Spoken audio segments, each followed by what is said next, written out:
যে সমস্ত ছাত্রছাত্রীরা এই বছর অর্থাৎ 2025-এ তোমরা উচ্চ মাধ্যমিক দিয়েছো এবং উচ্চ মাধ্যমিক দেওয়ার পর তোমরা সিদ্ধান্ত নিচ্ছ যে তোমরা দুর্গাপুর গভর্নমেন্ট কলেজে ভর্তি হবে, তো আজকের এই ভিডিওটা আমার সেই সকল ছাত্রছাত্রীদের জন্য যারা দুর্গাপুর গভর্নমেন্ট কলেজে ভর্তি হতে চাও।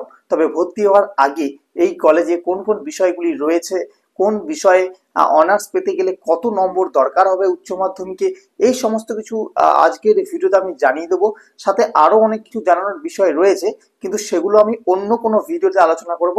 আজকের এই ভিডিওতে আমরা কেবলমাত্র এই দুর্গাপুর গভর্নমেন্ট কলেজে কোন কোন বিষয়গুলি রয়েছে এবং কোন বিষয়ে অনার্স পেতে গেলে তোমাদেরকে মিনিমাম কত শতাংশ নম্বর তোমাদেরকে এইচএসে পেতে হবে, এই বিষয়টি নিয়ে আজকে আমরা আলোচনা করব। কাজেই তোমরা চাইলে কিন্তু চ্যানেলটিকে অবশ্যই সাবস্ক্রাইব করে নিতে পারো এবং ভিডিওটি ভালো লেগে থাকলে অবশ্যই লাইক করে নিতে পারো, ঠিক আছে। তো দেখো, আমরা প্রথমেই বলবো যে তোমাদের এখানে কোন কোন কোর্স অফার করা হয়, অর্থাৎ আন্ডার গ্র্যাজুয়েটে যেহেতু তোমরা উচ্চ মাধ্যমিক দিলে এরপর তোমরা আন্ডার গ্র্যাজুয়েটে ভর্তি হবে, অর্থাৎ বিএ, বিএসসি বা বিকম যে কোনো একটা ভর্তি হবে।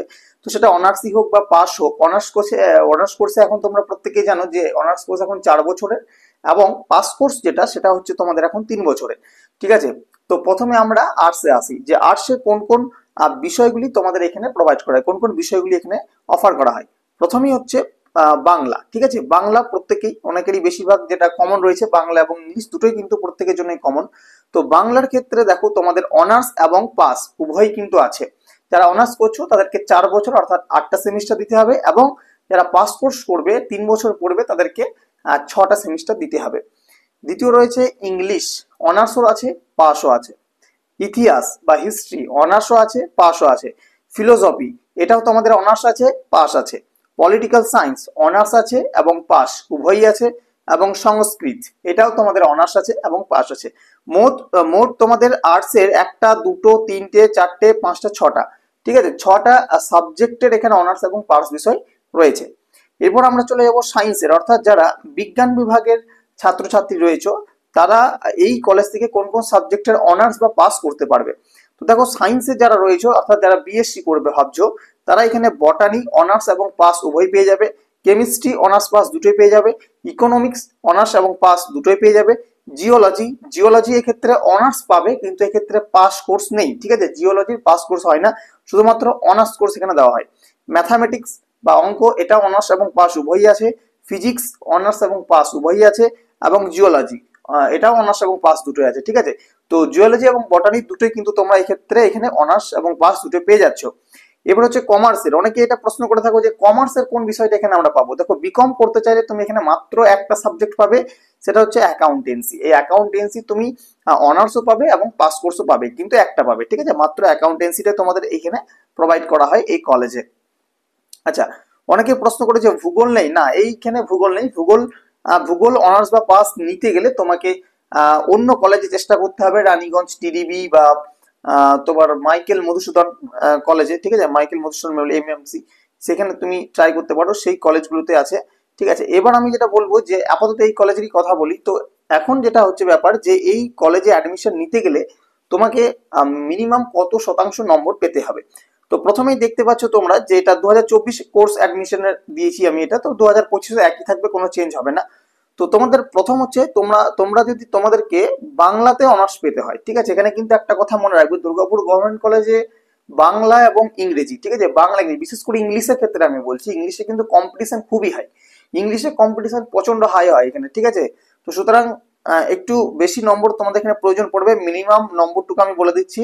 প্রথম হচ্ছে বাংলাতে যদি তোমাকে অনার্স পেতে হয় তাহলে টোটালের তোমার উচ্চ মাধ্যমিকে যে 500 নম্বরের পরীক্ষা হবে, সেই 500 নম্বরের মধ্যে 45% নম্বর তোমাকে পেতে হবে, ঠিক আছে।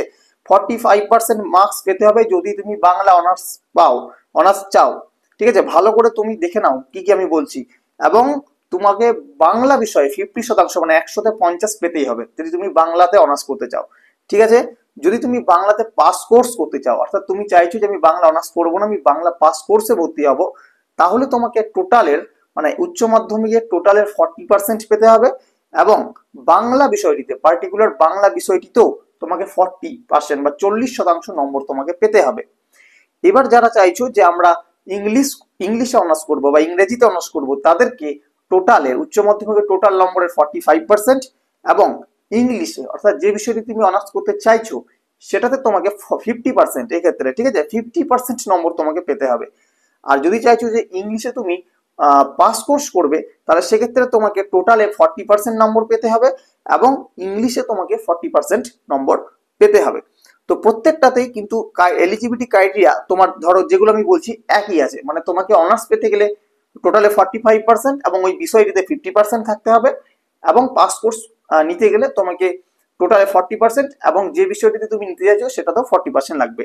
কোন কোনগুলোতে লাগবে? বাংলা, ইংরেজি তো বললাম, ইতিহাস, ফিলোসফি, পলিটিক্যাল সায়েন্স এবং সংস্কৃত, এই বিষয়গুলিতে একই এলিজিবিলিটি ক্রাইটেরিয়া।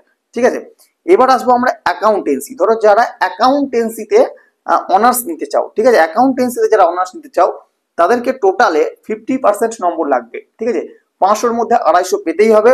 সাথে আরো কি রয়েছে না, তুমি যেহেতু অ্যাকাউন্টেন্সিতে অনার্স করবে সুতরাং তোমাকে অ্যাকাউন্টেন্সিতে 55% নম্বর পেতে হবে, 55% নম্বর পেতে হবে। ঠিক আছে, তোমার যদি অ্যাকাউন্টেন্সি, অনেকে প্রশ্ন করো যে আমার অ্যাকাউন্টেন্সি সাবজেক্ট নেই, আমি কি অ্যাকাউন্টেন্সি অনার্স করতে পারবো? হ্যাঁ, তোমার যদি ম্যাথামেটিক্স থেকে থাকে তাহলে তুমি অ্যাকাউন্টেন্সিতে অনার্স নিতে পারো। ঠিক আছে, তুমি যদি কিন্তু তোমাকে ম্যাথামেটিক্সে অবশ্যই 55% নম্বর তোমাকে রাখতে হবে। অনেকের আবার বিজনেস ম্যাথামেটিক্স থাকে, তো যাই হোক ম্যাথামেটিক্স বা বিজনেস ম্যাথামেটিক্স কোনো একটা যদি থাকে এবং সেটাতে সে যদি 50% নম্বর থাকে এবং তা যদি এইচএস এ কোনো অ্যাকাউন্টেন্সি সাবজেক্ট না থাকে তাও সে অ্যাকাউন্টেন্সি অনার্স নিতে পারবে। আচ্ছা, এবার হচ্ছে তুমি যদি অ্যাকাউন্টেন্সিতে পাস কোর্সে নিতে যাও তাহলে তোমাকে টোটালে 40% এবং অ্যাকাউন্টেন্সি, ম্যাথামেটিক্স বা বিজনেস ম্যাথামেটিক্সেও 40% নম্বর লাগবে। ঠিক আছে, আচ্ছা, তুমি যদি বটানিতে অনার্স চাও, তুমি যদি বটানিতে অনার্স করতে চাও তাহলে কি লাগবে এলিজিবিলিটি ক্রাইটেরিয়া? তুমি বটানিতে অনার্স করতে গেলে তোমার বটানিতে মানে টোটালে তোমার 40% 50% লাগবে, সাথে তোমার বায়োলজি, এখানে তো যেহেতু উচ্চ মাধ্যমিকে সায়েন্সে বটানি বলে তো কিছু আলাদা হয় না, তো এক্ষেত্রে বায়োলজিতে তোমাকে কিন্তু 55% নম্বর পেতে হবে, মানে 100-তে 55 তোমাকে পেতে হচ্ছে। সাথে কেমিস্ট্রি লাগবে এবং সেই কেমিস্ট্রিতে 40% নাম্বার লাগবে। ঠিক আছে, ভালো করে মাথায় ঢুকিয়ে নাও, তুমি যদি বটানি অনার্স নিতে চাও তোমাকে কিন্তু 55% বায়োলজিতে লাগবে, 40% কেমিস্ট্রিতে লাগবে এবং টোটাল নম্বরের 50% লাগবে। ঠিক আছে, আচ্ছা, তুমি যদি পাস কোর্স হতে চাও বটানি তাহলে এক্ষেত্রে তুমি সবকটাতে 40% করে লাগবে, মানে তুমি টোটালে 40% লাগবে আর তোমার বটানি বিষয়টিতে 40% লাগবে এবং কেমিস্ট্রি বিষয়টিতে তোমার 40%ই লাগবে।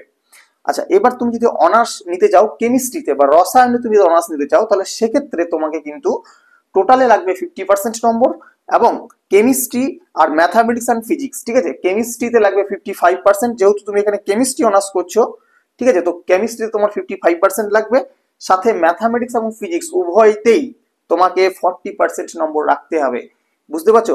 তাহলে এখানে এই সাবজেক্টগুলোতে কিন্তু রাখতে হবে। তুমি যদি ভেবে থাকো যে আমি কেমিস্ট্রিতে 90 পেয়ে গেছি এবং ম্যাথামেটিক্সে কোনো রকম পাস করেছি, আমি কেমিস্ট্রি অনার্স নিতে পারবো, একদমই না, তুমি কিন্তু নিতে পারবে না। তোমাকে মিনিমাম এলিজিবিলিটি ক্রাইটেরিয়া তোমাকে পরিপূর্ণ করতে হবে, তবেই তুমি এগুলোর জন্য এলিজিবল হবে। ঠিক আছে, আচ্ছা, এবার হচ্ছে তুমি যদি কেমিস্ট্রিতে পাস কোর্স করতে চাও, দেখে নাও, অনার্স কোর্স করতে গেলে তোমাকে কেমিস্ট্রিতে 55% নম্বর থাকতে হবে, সাথে ম্যাথামেটিক্স এবং ফিজিক্স উভয়ই তোমাকে 40% রাখতে হবে। কিন্তু যদি তুমি কেমিস্ট্রি পাস কোর্স করো, পাশে পড়তে চাও, তাহলে তোমাকে মাত্র 40% টোটালে লাগবে এবং শুধুমাত্র কেমিস্ট্রিতে 40% লাগবে, এক্ষেত্রে ম্যাথামেটিক্স বা ফিজিক্সে কোনো কিছু লাগছে না। আচ্ছা, এবার হচ্ছে ইকোনমিক্স। ধরো যারা ইকোনমিক্স নিয়ে অনার্স করতে চাও বা ইকোনমিক্স নিয়ে পড়তে চাও তাদের বিষয়টা একটু জেনে নাও। ঠিক আছে, অনেকগুলো সাবজেক্ট আছে, তো ইকোনমিক্সে যারা অনার্স নিতে চাও তাদের টোটালে লাগছে 45% নম্বর, টোটালে 45% নম্বর লাগছে। আর কি কি লাগছে তোমাকে, কিন্তু অবশ্যই ইকোনমিক্স, স্ট্যাটিস্টিক্স, ম্যাথামেটিক্স বা বিজনেস ইকোনমিক্স, ঠিক আছে, বা বিজনেস ম্যাথামেটিক্স 10+2 লেভেলে, মানে 12-এ তোমাকে পড়ে আসতে হবে। ঠিক আছে, এখানে পড়ে রাখতে হবে। এবার এখানে নম্বর কিছু সেরকম বলেনি, ঠিক আছে, এগুলোতে কত লাগবে সেটা বলেনি, তোমাকে সাবজেক্টটা তোমাকে 10+2 লেভেলে রাখতে হবে। ঠিক আছে, ইকোনমিক্স যদি তুমি অনার্স দিতে চাও তাহলে তোমাকে ম্যাথামেটিক্স, ইকোনমিক্স বা স্ট্যাটিস্টিক এই বিষয়গুলো তোমার এইচএসে থাকতে হবে, অবশ্য পাসিং নম্বর তো থাকতেই হবে। আচ্ছা, ইকোনমিক্সে যদি তুমি পাস কোর্সও করতে চাও তাহলে তোমার টোটালে 40% লাগবে এবং এইচএসে তোমার যে সাবজেক্টগুলো আমি বললাম সেই সাবজেক্টগুলো লাগবে। আচ্ছা, এবার তুমি যদি জিওলজি, অনেকে জিওলজি নিয়ে পড়াশোনা করো, দুর্গাপুর গভর্নমেন্ট কলেজে একমাত্র জিওলজিটা রয়েছে, মানে আমাদের কাছে পিঠের মধ্যে।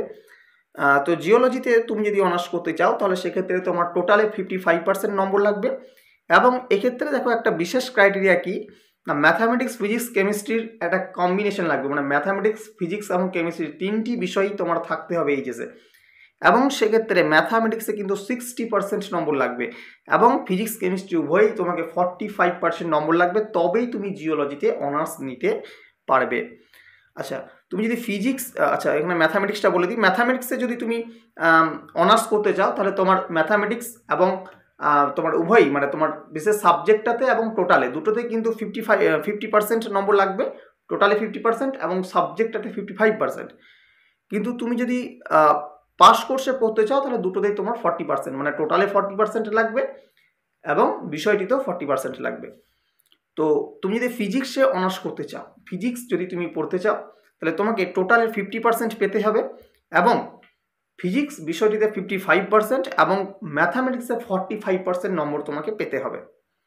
তুমি যদি পাস কোর্স করতে চাও তাহলে প্রত্যেকটাতেই তোমাকে 40% নম্বর পেতে হবে, মানে টোটালে 40%, ফিজিক্সে 40%, ম্যাথও 40%। তুমি যদি জিওলজি অনার্স করতে চাও তাহলে তোমাকে টোটালি পেতে হবে 50% এবং বায়োলজিতে বা জীববিদ্যাতে তোমাকে 55% পেতে হবে এবং কেমিস্ট্রিতে 40% নম্বর তোমাকে রাখতে হবে। আর যদি তুমি পাস কোর্সে পড়তে চাও জিওলজিটা তাহলে সেক্ষেত্রে তোমার প্রত্যেকটাতে 40% করে থাকলেই চলবে, মানে তোমার টোটালে 40%, বায়োলজিতে 40% এবং কেমিস্ট্রিতে 40%। আচ্ছা, এইগুলো কাদের জন্য বললাম?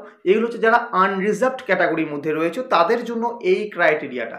এবার যারা ধরো এসসি, এসটি, ওবিসি রয়েছে তাদের জন্য কিন্তু সম্পূর্ণ আলাদা ক্রাইটেরিয়া রয়েছে। কি রয়েছে আমরা সেটাও একটু দেখে নেব।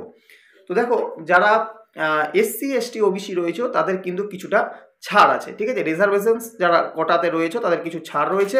তো সেক্ষেত্রে দেখো, যারা এসসি এসটি রয়েছে তাদের 45% নম্বর লাগবে, ঠিক আছে। অনার্সের ক্ষেত্রে এসসি এসটিদের 45% লাগবে এবং ওবিসিদের ক্ষেত্রে 54% লাগবে, ঠিক আছে। যাদের, এটা বলে দিই কাদের, এটা হচ্ছে তোমার যাদের ধরো 60% লাগছিল, মানে আনরিজার্ভড যাদের 60% লাগছিল, সেই সাবজেক্টটা নিতে গেলে এসসি এসটিদের লাগবে 45% এবং ওবিসিদের লাগবে 54%।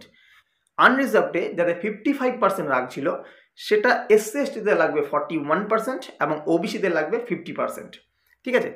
এই জায়গাটা একটু দেখে নাও, মানে কিছুটা করে ছাড় আছে। কত ছাড় না, আনরিজার্ভডে যে পার্সেন্টেজটা লাগছিল এসসি এসটি এবং ওবিসিদের তার থেকে 5% বা 4% এরকম কম আছে, ঠিক আছে। তো এই বিষয়টি নিয়ে অনেকেই অনেক কমেন্ট করেছিলে যে 2025-এ যারা ভর্তি হবে তাদের এই বিষয়টি নিয়ে একটু আলোচনা করে দিতে। তো আমি বিষয়টি নিয়ে আলোচনা করে দিলাম, আশা করছি ভিডিওটা অনেক হেল্পফুল হবে, ঠিক আছে। তো এর পরবর্তী আরেকটা ভিডিও আমি আনবো তোমাদের রেজাল্টের কিছুদিন আগেই আমি আনবো, কারণ সেখানে তোমাদের অ্যাডমিশন কীভাবে হবে, ঠিক আছে, এবং তোমাদের কোন বিষয় নিতে গেলে বা কোন স্ট্রিমটা নিতে গেলে তোমাদের কত অ্যাডমিশন ফিস লাগবে সেই বিষয়গুলো নিয়ে একটু আলোচনা করব। তো এই ভিডিওটা তোমরা অবশ্যই তোমাদের বন্ধুদের মধ্যে শেয়ার করে যাও তারা দুর্গাপুর গভর্নমেন্ট কলেজে ভর্তি হতে চাইছো। এছাড়াও আমি অন্যান্য মাইকেল মধুসূদন মেমোরিয়াল কলেজ বা অন্যান্য যে কলেজগুলো রয়েছে সেই কলেজেরও রিভিউ নিয়ে আসবো, যে প্রত্যেকটা কোন কোন সাবজেক্ট আছে, কোন সাবজেক্ট পেতে গেলে তুমি কত নম্বর দরকার, প্রত্যেকটা কলেজেই আমি ডিটেলস বলবো। তো চ্যানেলটা কিন্তু সাবস্ক্রাইব করতে একেবারে ভুলবে না, আর ভিডিওটা যতটা সম্ভব পারো তুমি শেয়ার করো বন্ধুদের সাথে, যাতে তারাও জানতে পারে। তো আজকের ভিডিও এখানে রাখছি, দেখা হচ্ছে পরবর্তী ভিডিওতে। ধন্যবাদ সকলকে।